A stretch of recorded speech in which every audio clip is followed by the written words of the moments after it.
All right, so we are going to go over building client relationships. Again, yes, I am Christine Lunsford. I've been in the business over 3 years and I absolutely love it. I feel like the building relationships just kind of comes natural for me. I love to take care of people. I'm in healthcare part-time as well. I just have those like natural nurturing instincts. I feel like I wanted to be a mother since I was like a teenager. So I love to take care of people. My first clients, when I sent them on their trip, I was watching their flight like the whole time. And I'm like, just let me know when you land at the airport. I'm like, you guys okay? Your next flight's on time. Like, I'm like, I got to stop this. This is too much, y'all. Okay. So now I check in when they get to their resort and I leave them alone and let them know to call me if they have questions. So I've backed down a lot, which is impressive for me.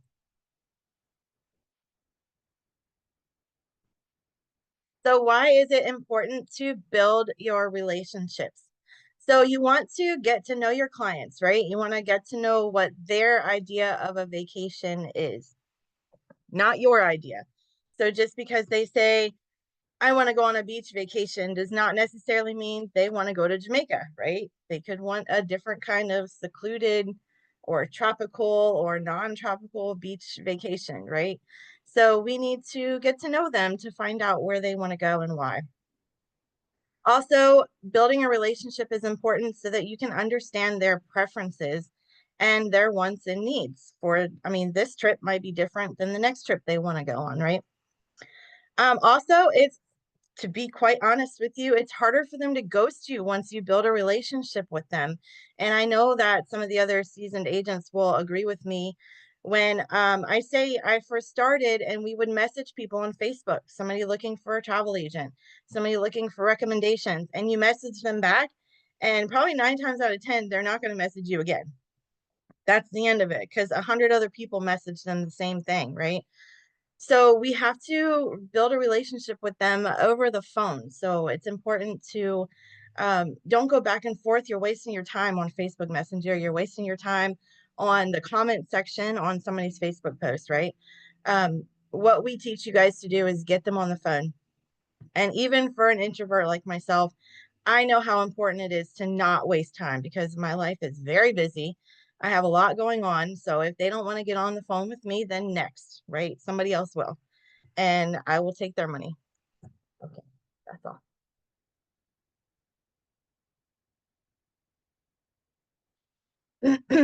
So I hope that everybody here knows what an inquiry form is. I do know that there are a lot of you that are still new, so you might not, and that's okay. But this is where your relationship starts with your client.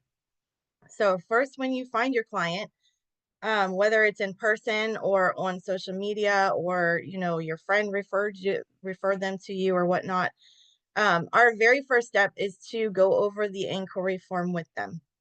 This is a form used to qualify your client over the phone before you start your research. So just because somebody comes to you and says, "Hey, Jessica, I want to go to Italy," you want to probably just go right to the computer and be like, "Okay, let me find something in Italy. Let's see what I can put together." I don't even know their budget, but I'm going to find them something pretty. Don't do it because you're just going to waste your time. You're going to go back and forth with 20 questions between you guys. I forgot to ask how many people were going. I forgot to ask how many bedrooms did you need. I forgot to. Don't waste your time. First step is your inquiry form. And we have inquiry forms for land travel, for cruises, and also specifically for Disney. And these inquiry forms are found on our team website, which is travelknowledge.info, listed right here at the bottom of the screen.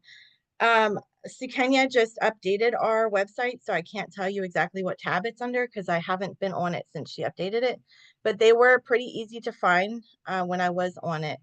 So anytime you get a client reach out to you, you're going to get them on the phone and you're going to go over this inquiry form with them. And it's a conversation. It's really not just asking them one, two, three, four, you're not just asking them question after question. It's finding out what they're doing, finding out why they want to travel this time, and maybe about their past experiences. You might be talking to somebody that wants a private jet, and a yacht somewhere. So kind of get to know them and build that relationship right from the inquiry form. Or the client that I just booked to Vegas, and they said, when I asked them if they had a preferred airline, they said just one that doesn't crash. So then you have those clients too. Some more preferences that you're going to find out from your clients from that inquiry form phone call. If they have a preferred airline or preferred hotel brands, right? Maybe they're Marriott Bonvoy Elite members or whatever might be at the top. Maybe they want to be on the high or the low floor. You can't just make up their mind, right? They have either they don't care or they're going to have a preference, but we need to know these things. Preferred cruise line, same thing. They might have diamond status like Krista or whatever it's called with Royal Caribbean, and they could have some really good deals with that loyalty number. So either get their loyalty number or we can look it up with their name and date of birth usually also. But we have access to all the same deals that they have. So we want to get all this information before we start their research. If somebody has dietary restrictions, right? If they require a CPAP, I think the cruise lines will like put a special certain kind of water in the room for CPAP machines. I've had sharps containers put into cruise cabins before for clients. And then what type of vacation they're looking for is also going to be on that cruise inquiry form. So is it relaxation, adventure, culture? Tons of options.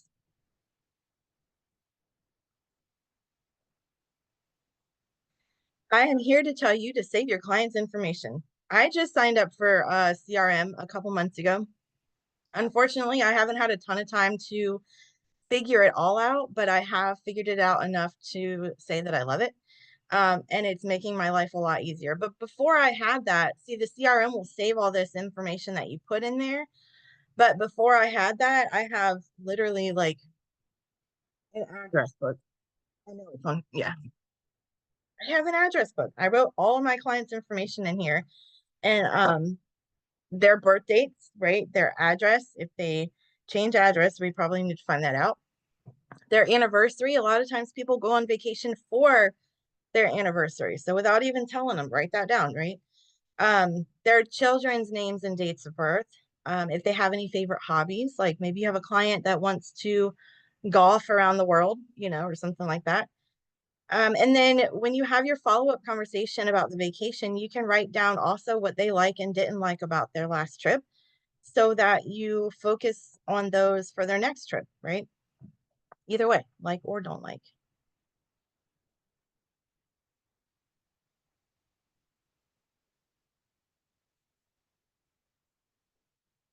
Okay, so do not ghost your client once you've booked them. This is important to maintain that relationship with your client. You don't just want to book them and take their money and be like, peace out, talk to you when you get back, right? We need to follow up with them in between booking and departure. A couple ways that you can do this are send an email maybe a couple times between booking and departure. And this is going to depend on how far they're booked out, right? Um, if they're leaving like next month, we need to make sure they probably have all this information in like one email. But if they're not leaving until like next year, we want to stay top of their mind. So every couple months, send them something about their resort or the location around it or a map of the airport or um, the different restaurants on the cruise ship or there's so many different things that you could send just to keep giving them information that they don't need to look up themselves, right? And you could be preventing them asking a question later on before it gets time to go on vacation. Again, ask if they have any questions before they go, in between this booking and departure, kind of closer to departure. And make sure that you have set up some sort of communication with them. If they need like WhatsApp or Facebook Messenger, if that's how they have to contact you, make sure that's set up and you guys like call each other on it before they leave so that they can get a hold of you.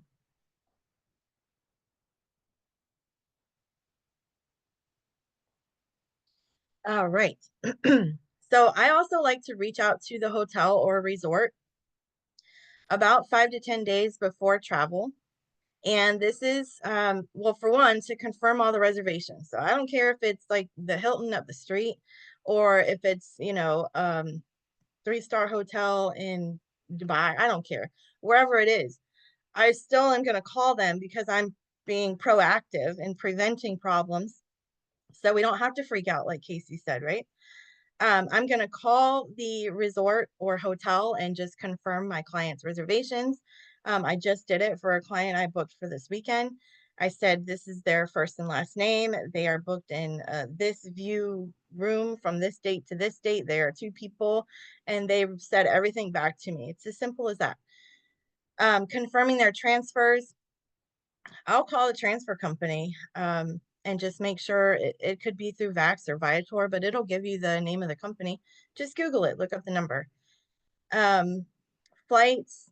I like to look at flights when I'm doing this all at the same time, just because I'm pretty sure Vax, like if their flights changed with a Vax package, you get an email, but I get like 1,000 emails a day.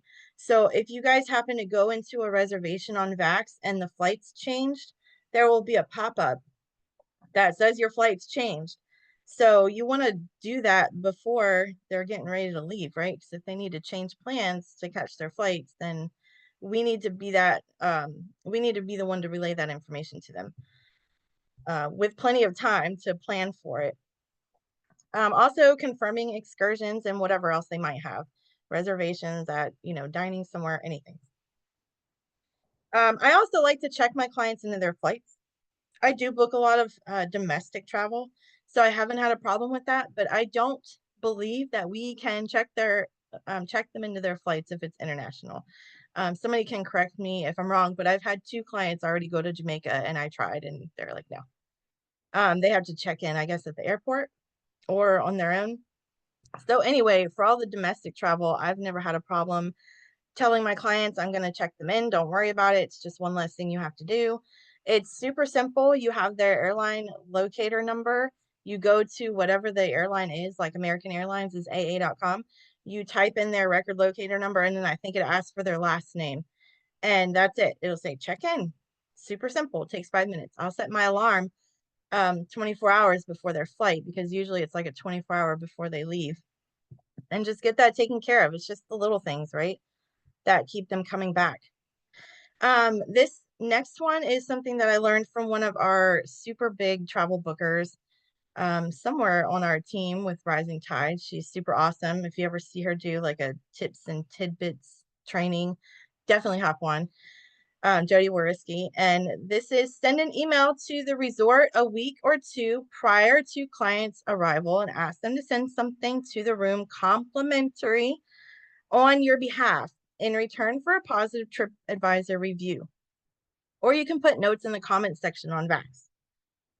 So this is very self-explanatory. I send an email and I address it to the concierge desk and I let them know I have, Mr. and Mrs. Smith are coming to your resort from this date to this date. I would love if you could send something, anything, cookies, water, whatever you guys desire, to their room on my behalf, their travel advisor.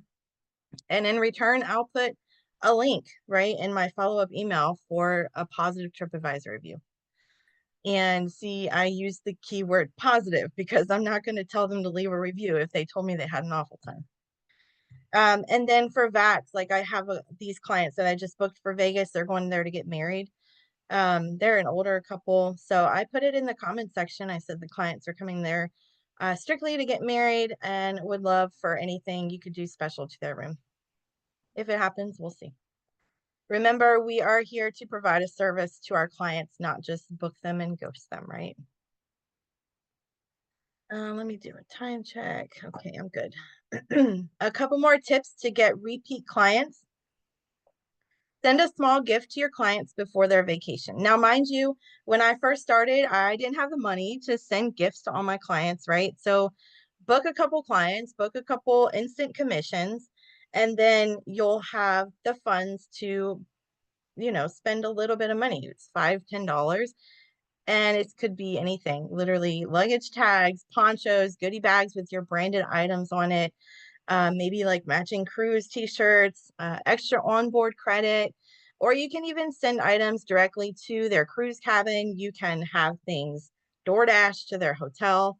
Um, Disney has their own company who will deliver baskets and stuff to Disney resorts and stuff. So there's so many options. And obviously if I'm getting like a $50 commission, then I'm probably spending like $5. Let's be honest. I might send some luggage tags to you. But if my commission's like 500 or $1,000, right, I'm going to spend a little bit more money because this is going to keep them coming back to me and show my appreciation at the same time.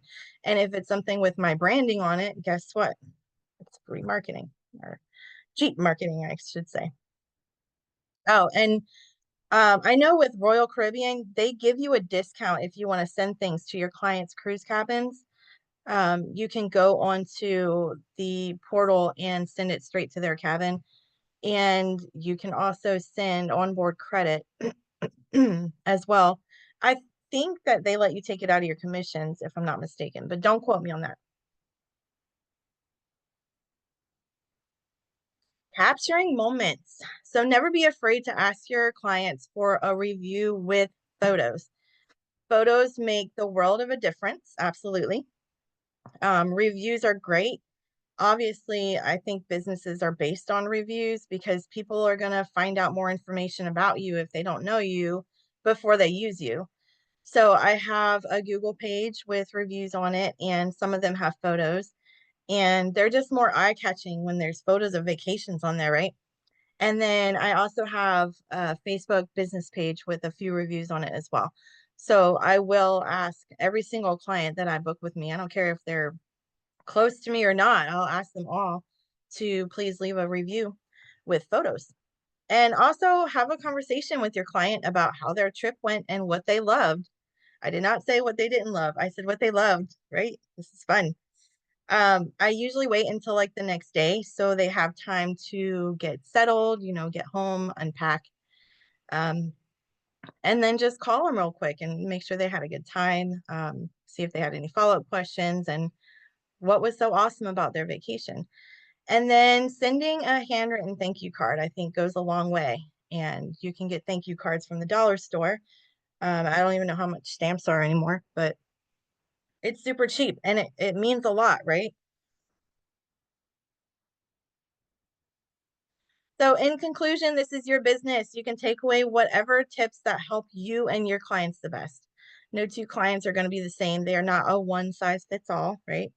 And have fun. This is such a fun business. So if this sounds like a lot, just take a little bit at a time, right?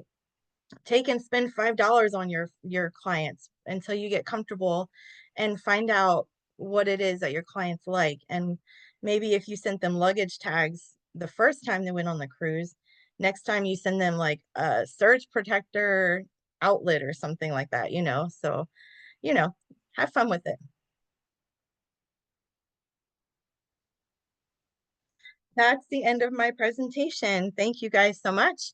And again, if you guys have questions, we're going to hold off until the end because we're going to have quite a big Q&A section. So next, I am excited to introduce our next presenter. This is going to be Shelly Stevens. She has been an agent since September of 2019. I think it was 5 years, over 5 years.